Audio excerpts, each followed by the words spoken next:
Welcome to the SuperTalk videocast. My name is Jay Gonzalez. I'm superintendent of schools, and I'm excited to be here with two special guests. Today we have Dr. Lerone Simpson and Dr. Carlos Palacio. They're both board-certified trauma surgeons at McAllen Medical Center's Level 2 Trauma Center. Doctors, thank you all so much for being here. I know you all are very, very busy, and I want to thank you for the work that you do in keeping our community safe and providing the services that you provide. One of the things that we pride ourselves in McAllen ISD is keeping our kids safe. And as we do that, the challenges are when kids go off on vacation, and we have spring break next week. So Dr. Simpson, McAllen ISD students, as they're on spring break, what advice do you have for them to make sure that they stay out of your emergency room? Well, number one, thanks for having us here to, speak about this important topic.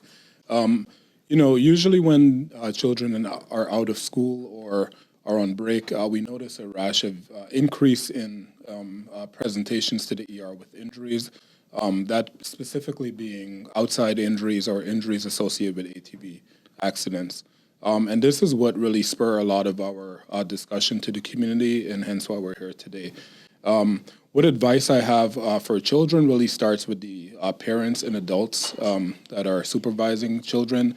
Number one, know where your children are at all times, because as it relates to ATVs, oftentimes parents are not even aware that their children are riding an ATV. It may not even be their own ATV. It may be a friend's ATV or something. So know where your children are, know where they're going.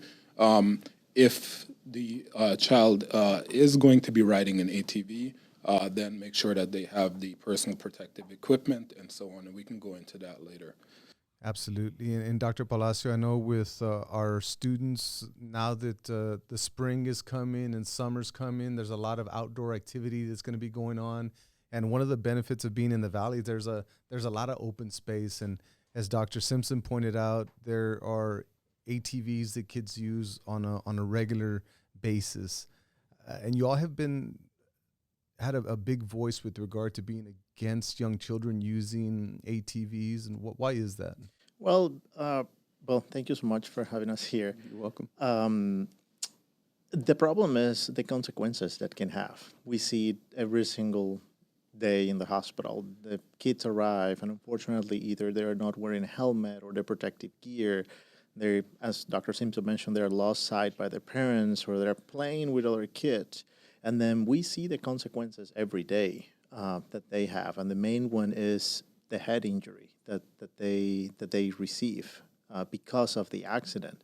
So that's our main goal here, is to make the community aware that this is not a toy. This is not something that you can play and then you're going to be fine if you get into an accident.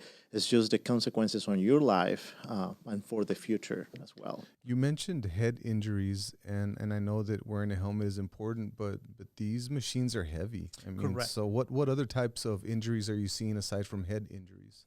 Neck as well, and some extremities. But the worst one is going to be a head injury, because that's what is going to impair you to continue with your life the way you had it before the accident. And Dr. Simpson, you mentioned a point where you said make sure where your children are, because a lot of times, well, maybe as a father, my kids don't own an ATV, but they go hang out with a friend who happens to own an ATV. So your advice to parents is make sure that when your kids are going to go visit a friend, that that, if there is an ATV, that you encourage your child not to get on it. Absolutely, and a lot of the discussion should come from the parent themselves, because the children may not tell you if you don't ask. So we encourage parents to ask. Ask if a friend has an ATV, do they plan on getting on an ATV? And, it goes as far as the parents being responsible if something happens to a child being on an ATV, even if they weren't informed. So a parent needs to make sure that the child is trained to be on an ATV and have the personal protective equipment. And the parent of the child who owns the ATV or have access to the ATV is also responsible. So it's really on all our shoulders to ask the child, if you know that your child was not trained to ride an ATV, that child should not get on an ATV. That's interesting, Dr. Simpson. I wasn't aware of that, where the parent would be held responsible. So it's almost the liability is in the hands of the parent. If your child gets injured, then there's some legalities that could potentially get in. Absolutely. The Texas state law is clear about ATVs, where for children under the age of 16, well, number one, anyone who's riding an ATV needs to be trained to ride an ATV, similar to getting a driver's license. Okay, you need to be licensed to be on an ATV. Okay, that's from this Texas state law. And number two, the Texas state also recommends that no one under the age of 14 should be on an ATV, period, unless they're directly being supervised by a parent. And if a parent or an adult is not there, whomever property that happens on is responsible for that. That's good to know. And Dr. Palacio, I know that I've seen kids riding ATVs on canal banks. So it's not necessarily just out in fields or at ranches and things of that sort. I've seen ATVs even in the city going down neighborhoods and things of that sort. Have we reached out to local authorities to talk to them? And where are we with regard to that? The McAllen police actually was with us, as he joined with us on this initiative, trying to make the community aware that they shouldn't be riding the ATVs, especially on paved roads. Even though they said they're all-terrain vehicle, they are not. So they are helping us increase awareness in the community.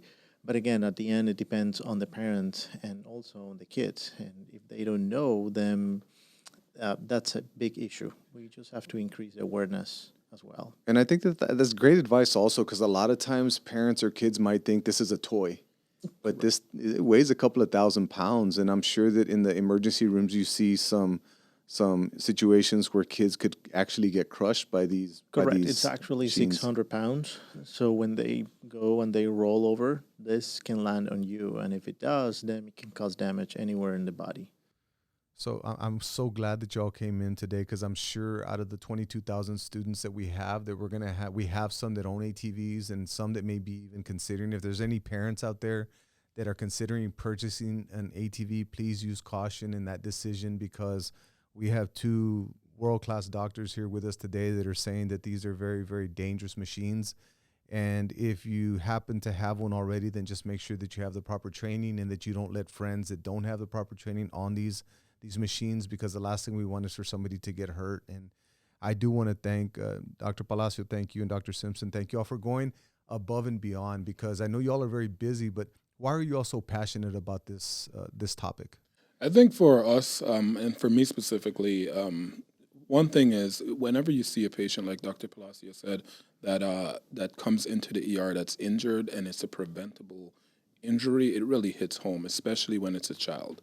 And, I remember before our last meeting with the McAllen PD and so on, we had 1 week and I was on call. I had 3 kids come in. One had severe injury, and I think actually one died with ATV accidents.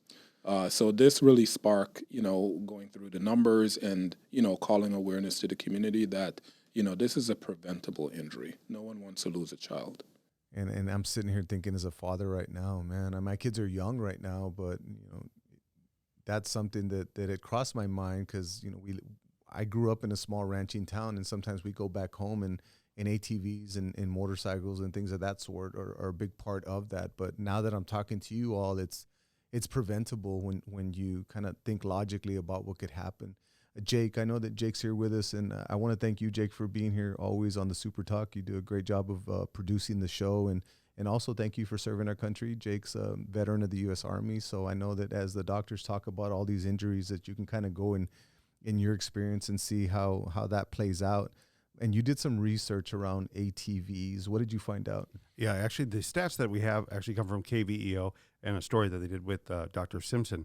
And one of the stats, a very telling stat, is that there are 2 million emergency room visits for ATVs related accidents and that were registered nationwide.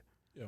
Between 2000 and 2015, 25% being children under the age of 16. So, that's our demographic. It's very telling. And then, there's national averages, but, I have to imagine the doctors have seen firsthand what it does here in the Valley. Absolutely. Yeah. And just even to add to that, although the numbers, the fatalities of ATVs are going down, because of the safety and training and so on and so forth. We're still seeing the 25%. 44% of that is of kids less than the age of 12.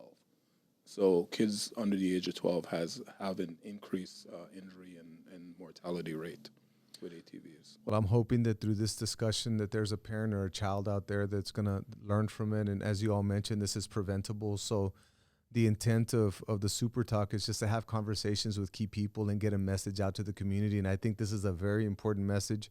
And what I really love is it's coming from trauma surgeons. I mean, you all see it day in and day out, and it's nice for you all to get out of the emergency room, out into the community, and open your heart and share your stories with regard to what you're seeing and hoping that we can prevent it. Because one of the points that you made, Dr. Simpson, is this is preventable. And anytime something is preventable, then we need to work as a team to make sure that we actually prevent it. And Dr. Palacio, any closing words for our community, anything you'd like them to know? It's always very heartbreaking to tell a parent your kid is not going to recover from this, and it's going to be a vegetable, as the community knows. So don't think that when we're telling somebody, a parent, is we're also heartbroken. It's not easy. So if it's preventable, let's try to avoid that conversation to begin with. Exactly. And the only way you can do it is making sure they know that these toys are dangerous. They can cause severe harm. Yeah. I mean, as educators, we work very hard to keep our kids safe, and we take great pride in the work that we do. And I can't even imagine having that conversation with parents in the work that you all do and how highly trained you all are. And I commend you all and congratulate you all. And I feel blessed that you all are a part of our community. And then not only that, but you're kind of revolutionizing what medical doctors are doing, because you're getting out and talking about it. So I want to thank you all for that. Dr. Simpson, any closing words that you'd like to send out? As trauma surgeons, we are here to, like you said, provide, safety, started safety initiatives to the community. We're not here to stop fun during the summertime or anything like that. We want the kids to get out there and have fun, but we really want it to be done safety with parental guidance. Well, on behalf of our entire McAllen ISD family, on behalf of our Board of Trustees, Dr. Simpson, Dr. Palacio, first and foremost, thank you all for being great people and for doing the great work that you do. But more than that, thank you all for being here today, because I believe that this conversation is going to potentially save a life, and it's going to be something that our community can benefit from. So thank you all. Thank you for having us. Thank you.